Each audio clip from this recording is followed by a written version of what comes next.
হরি ওম। শিক্ষিতা বয়স্কা কন্যার বর নির্বাচনে পিতামাতার কর্তব্য। শহর হইতে আগত একজন ভদ্রলোক প্রশ্ন করিলেন, শিক্ষিতা মেয়ে যদি বিপথে যায় বা এমন পরিবারে গিয়ে বিবাহ করতে ব্যাকুল হয় যেখানে গেলে তার মাতৃকুল পিতৃকুলের সম্মান নষ্ট হয়, তবে পিতামাতার এক্ষেত্রে কর্তব্য কী?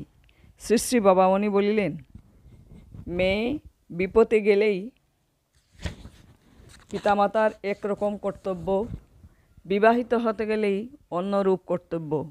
বিপথগামিনী কন্যা শিক্ষিতাই হোক আর অশিক্ষিতাই হোক, তাকে ফিরাবার জন্য সর্বপ্রকার সদ উপায় অবলম্বন করা যেতে পারে। কিন্তু প্রাপ্তবয়স্কা সুশিক্ষিতা মেয়ে যদি নিজের বর নিজেই পছন্দ করে থাকে আর এই বিষয়ে বাপ মায়ের মতামতের